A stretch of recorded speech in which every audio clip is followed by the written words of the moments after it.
Olá! Hoje a gente vai falar da importância do primeiro voto, o que leva muitos jovens a optarem por votar sem ter essa obrigação. Fique ligado que a gente vai discutir. O Câmara Jovem está começando.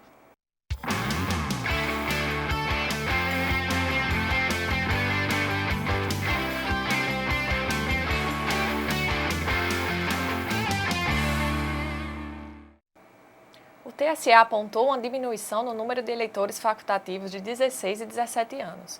O que em 2010 foi de mais de 2 milhões e 300 mil, nesse ano será pouco mais de 1 milhão e 600 mil. Para comentar esses números e discutir a participação dessa parcela no pleito, estão aqui com a gente Ana Sofia Nogueira, que é estudante e eleitora facultativa, e o professor e cientista político Jaldes Menezes. Sejam bem-vindos ao Câmara Jovem. Olha, é um prazer estar aqui entre vocês e principalmente entre duas jovens para discutir política. Muito obrigada pela presença. Jaldes, vamos comentar desse número que saiu aí pelo TSE. A que você atribui essa queda na diminuição? Olha, desse eu número? atribuo a duas coisas. O primeiro objetivo é que uma série de estados, principalmente nas capitais e nos grandes municípios, houve a chamada biometria, houve um recadastramento eleitoral. E alguns jovens optaram por não participar do cadastramento eleitoral. Mas eu acho que esse é um argumento frio. É um argumento verdadeiro, mas é um argumento frio. Há também, eu diria, não desinteresse dos jovens pela política, mas há um certo mal-estar da juventude de diversos setores da sociedade brasileira com o modo que a política é feita nos dias atuais. Então são esses dois motivos conjugados que resultou na redução do alistamento eleitoral dos jovens. Ana, você tem 16 anos, né? Não é obrigada a votar. E, assim, o que é que você acha assim, por que é importante votar e por que você fez essa escolha? Eu escolhi votar porque o voto é a maior festa da democracia. Então, a partir do momento que o jovem pode votar, tem esse direito, a partir dos 16 anos, é importante ele fazer valer esse direito que ele tem. Na verdade, não, aos 16 o jovem ainda não é obrigado, né? O voto é facultativo dos 16 aos 18 anos e depois de 70. Então, as pessoas já idosas, o voto é facultativo e as pessoas ainda muito jovens, entre os 16 e os 18 anos, é facultativo. Essa foi uma conquista do voto aos 16 anos da Constituição de 1988. De 88. A gente foi às ruas, a nossa equipe foi às ruas e falou com o pessoal para saber o que eles acham, qual é a importância dos votos. Vamos ver. É importante, né? Que isso aí é obrigação de todos. Todo tempo de política, né? Dá contribuição no voto. Agora, escolher os candidatos certos, não é isso? Aqueles que querem, têm proposta, querem trabalhar pela população. É o direito de todos os brasileiros, né? Quem sabe, né? Votando certo, melhora. Eu acho que é importante votar pelo seguinte, para a gente saber como é que vai ficar a nossa cidade, como é que vai ficar a nossa saúde, entendeu? E é para o bem do povo. A gente tem que pensar no povo, entendeu? Por isso que eu acho que deve votar consciente, saber quem está votando. É uma prova da nossa cidadania, né? Que a gente tem que escolher aqueles que têm que dirigir o país, né? É importante, mas eu particularmente não vou votar em ninguém. Por quê? Porque não quero não votar não, esse ano não. É tudo branco, hoje é branco. Importante mas a partir do momento que os políticos não olham para a gente, olham só no momento das eleições, pronto, aí chegou a hora da gente dar as costas, né, para eles também, né? O voto é importante porque é um meio, né, da gente escolher uma pessoa para nos representar e uma maneira de exercer, né? Nossos antepassados lutaram tanto para que a gente conseguisse esse direito e agora a gente tem que ir votar. Muita gente quer votar em branco, não confiam mais nos políticos e eu acho assim que para a gente tentar mudar, a gente tem que votar. Ela falou aí essa questão que foi muita luta para poder se conseguir chegar a abrangência que o voto tem hoje, né? Como foi essa conquista para os jovens, no caso? Olha, é importante nós percebermos que o Brasil é uma das maiores democracias do mundo em número de eleitores. O voto aqui é obrigatório e o alistamento é praticamente universal. A pessoa que falou anteriormente o seu depoimento é verdade. Por exemplo, no período do Império, nós não tínhamos o alistamento como temos hoje. O critério do voto era renda. Então, na verdade, participavam apenas as pessoas togadas e as pessoas que tinham propriedade no período do Império. Só a partir de 1934 é que nós tivemos o voto das mulheres. Não é uma coisa tão antiga assim. não é? O voto passou a ser obrigatório a partir da Constituição de 34, e com a Constituição de 37 nós tivemos o Estado Novo. Depois de 45 nós tivemos esse sistema do alistamento mais universal, mas não votavam os analfabetos, havia impedimento de votação dos praças militares. Isso só vai ser ampliado efetivamente a partir de 1985. Em 86 tem a consigna, que eu já coloquei aqui, do voto facultativo aos 16 anos. Então nós temos um colégio eleitoral extenso. O Brasil é uma das maiores democracias do mundo, por isso nós devemos preservar, como falou a depoente, essas conquistas. Uhum. Ana, você vai votar agora, né, pela primeira vez. Como é que está sendo esse processo? Você pesquisa, você assiste ao guia, você tem uma consciência voltada para esse lado também? Eu acho essa parte de ter consciência bastante importante, porque tem que procurar saber do guia as propostas. Além das propostas, tem que procurar saber também o que ele fez quando ele já foi eleito, se esse candidato já foi eleito. Para quem ele fez o governo dele, para quem ele voltou o governo dele, exatamente isso. E você percebe, assim, no seu meio, na escola, com seus amigos, que se eles também têm essa preocupação? Assim, eu conheço algumas pessoas que têm essa preocupação, têm essa consciência crítica de pesquisar, mas eu conheço outros que fizeram o título exatamente para votar em candidatos do pai, sabe? Tipo, eu vou votar porque se esse candidato for eleito, meu pai vai garantir o emprego, vai ganhar dinheiro, alguma coisa assim. A gente sabe que essa questão realmente existe, é bem recorrente. Como é que a gente pode orientar os jovens com relação a isso? Eu acho que a Ana Carla está bem orientada, né? Não precisa de orientação. Agora, o voto, eu acho que ele meio que ele é o aglutinador de vários interesses. Então, ao voto em consciência, ao voto ideológico, ao voto por agrupamento profissional, ao voto por agrupamento religioso. Porque a sociedade é um pouco essa múltipla, é muito facetada. E é importante que essas representações, elas tenham acesso no parlamento e no executivo.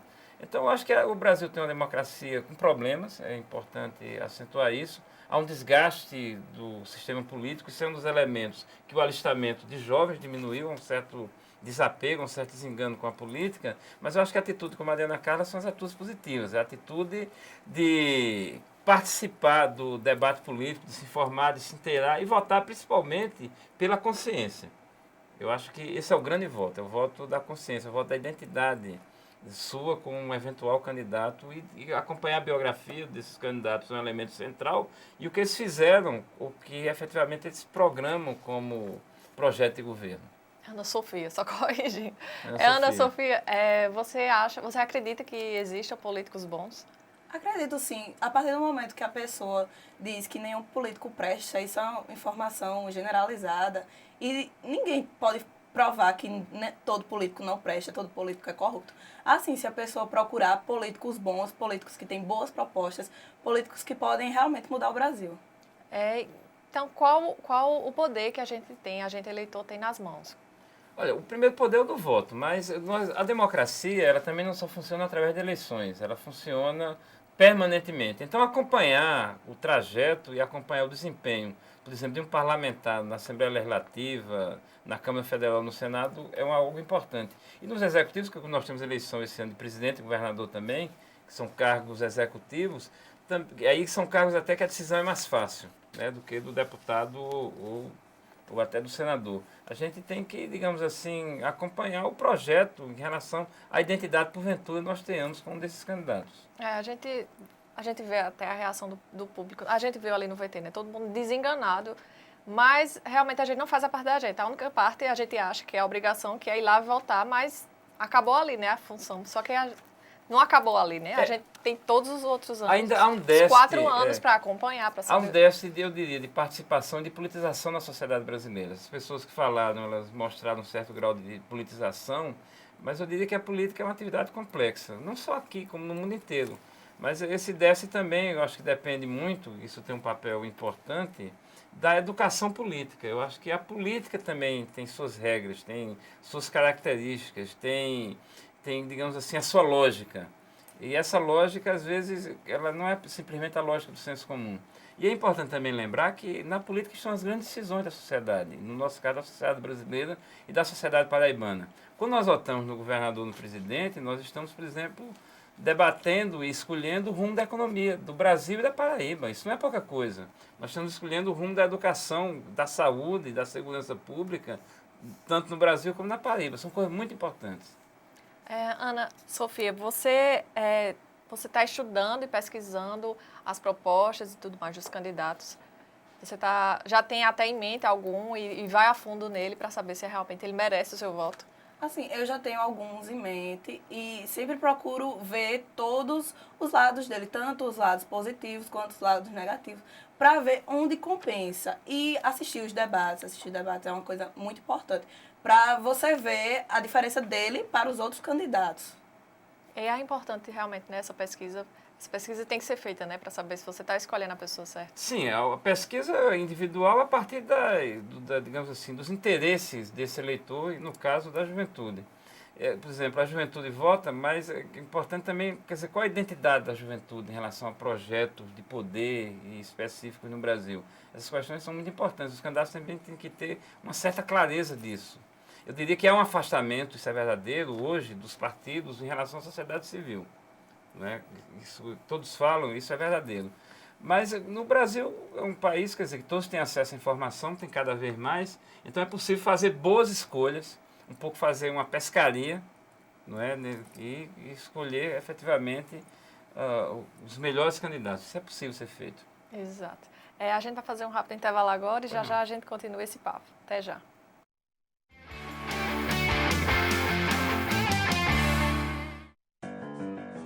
Você fica constrangido quando encontra uma pessoa com deficiência? Então, está na hora de mudar. Deficiência não é doença e essas dicas são para você.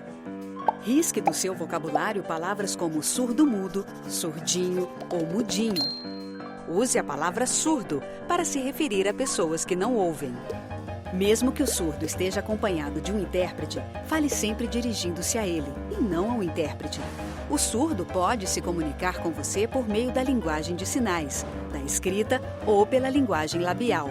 Neste caso, fique de frente para ele e fale pausadamente. Nos eventos promovidos por órgãos públicos, os surdos têm direito à presença de um intérprete. É um direito garantido por lei. Cidadania é saber conviver com as diferenças.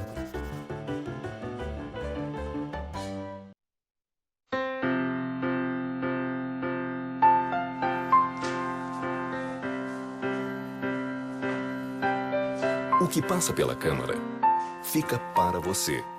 Câmara Municipal de João Pessoa.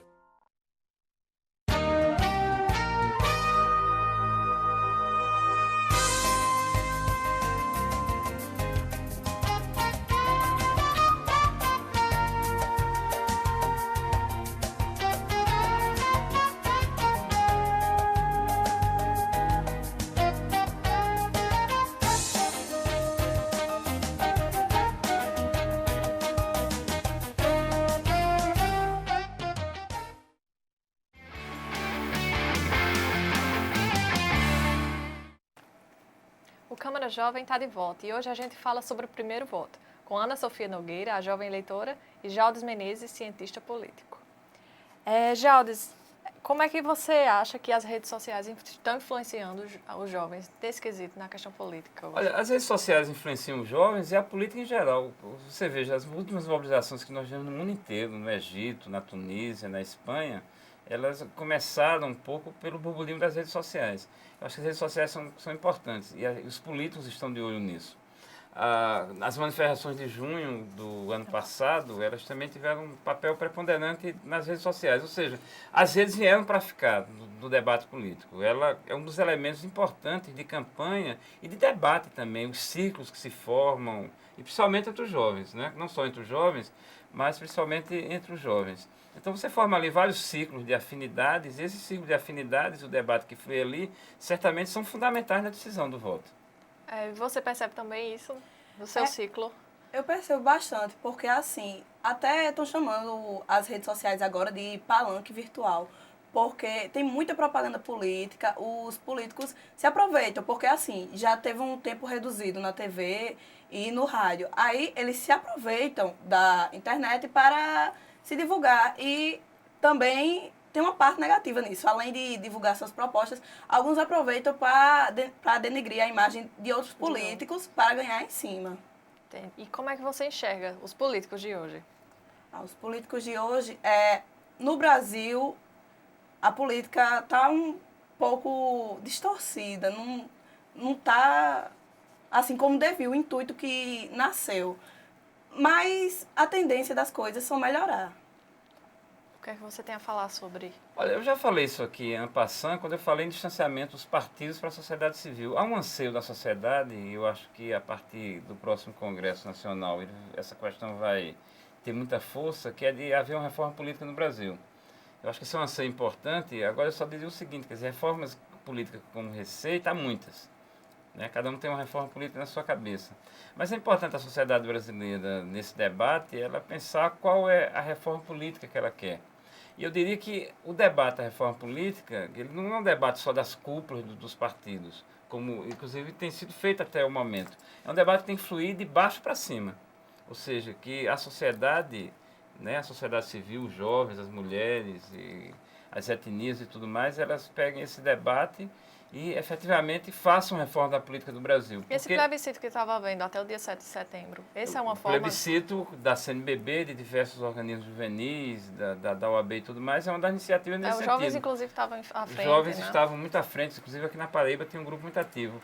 É importante porque, veja bem, isso é uma maneira de levar para a população, isso não ficar apenas na cúpula dos partidos desse debate, é algo extremamente importante. Essa questão da credibilidade, a gente também foi às ruas para saber o que é que o pessoal está achando. O que é que os políticos, se os políticos de hoje realmente eles trabalham. Vamos ver. Você não acredita nos políticos brasileiros? Eu não acredito mais em nenhum, para ser sincero a você. Não dá para acreditar, não. Sinceramente, não.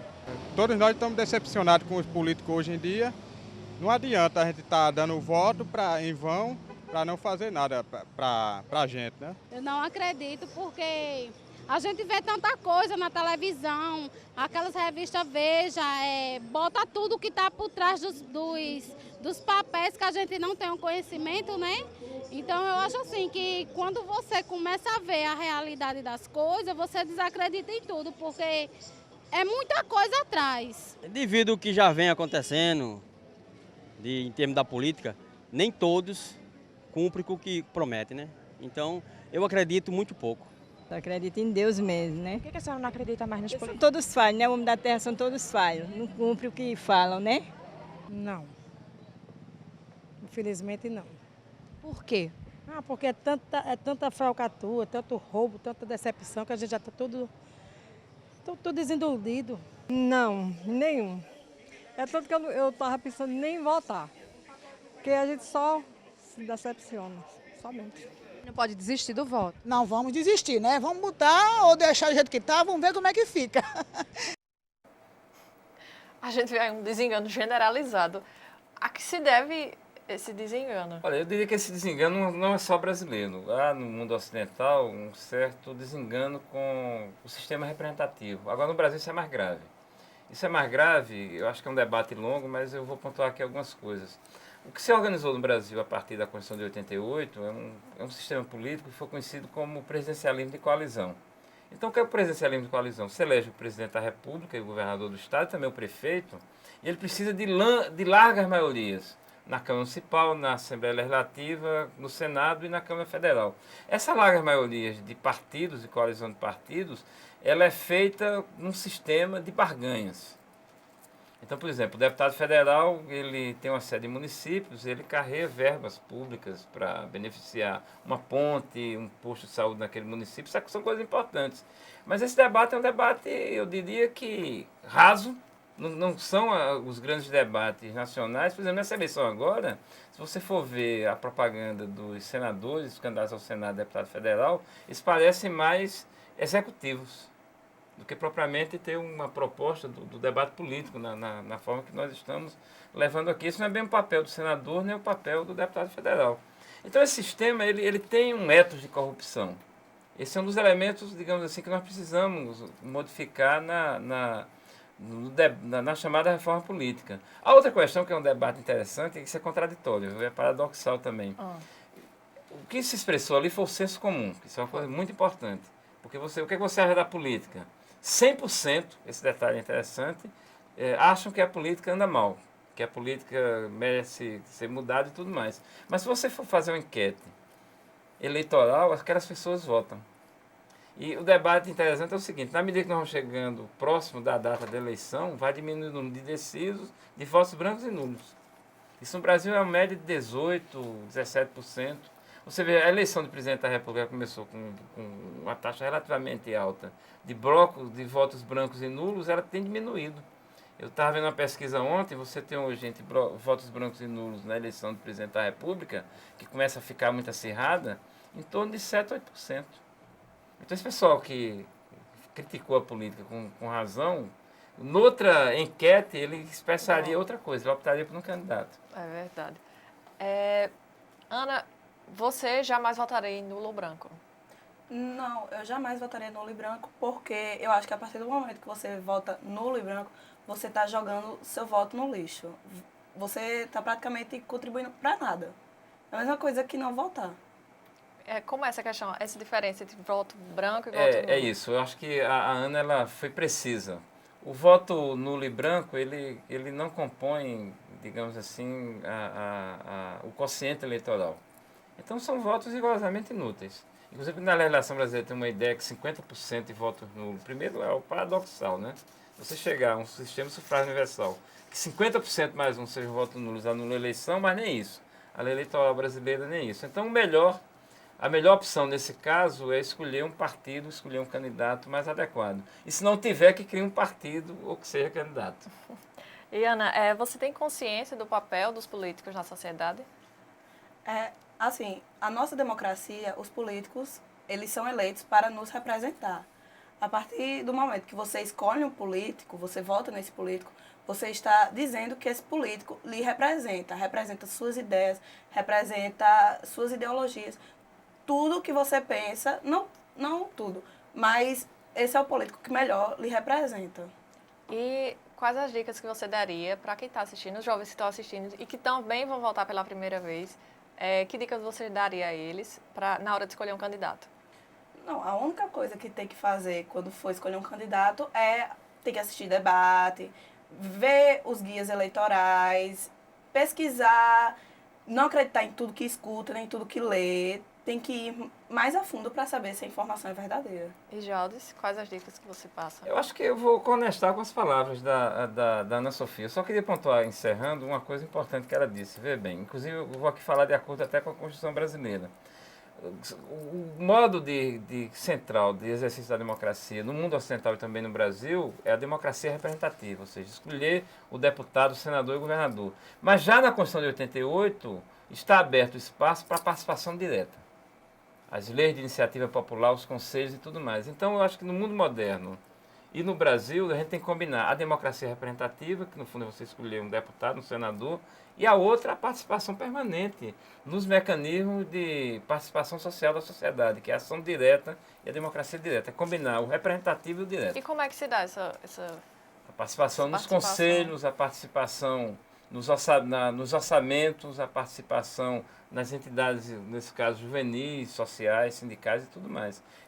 As leis de iniciativa popular, a lei do Ficha Limpa, ela foi uma lei de iniciativa popular. Então, há mecanismos de salvaguarda, não apenas da representação, mas também da participação direta do cidadão na democracia brasileira. Então, tem que combinar as duas coisas. E esse ano a gente vai ter eleição para presidente, para governador, senador, deputado. São eleições gerais, né? só não tem eleições, só não são municipais, né? Daqui a 2 anos. E quais são os papéis desses candidatos? Olha, o presidente e o governador é simples, é o executivo, né? Eles são o chefe do poder executivo da federação, o presidente, e do estado, o governador. O Senado, ela é uma casa que representa a Federação Brasileira. Então, os senadores, eles são representantes, por exemplo, a Paraíba tem direito a ter senadores, todos os estados têm, eles são representantes da federação, ou seja, do estado da Paraíba, no concerto do Pacto Federativo. Os deputados, tanto estaduais como os federais, eles são representantes da soberania popular, eles são representantes do povo. Então, no caso do deputados federais do povo brasileiro e deputados estaduais do povo paraibano. É muita responsabilidade, tanto para esses cargos executivos como para os legislativos, né? Representar o povo e representar a federação.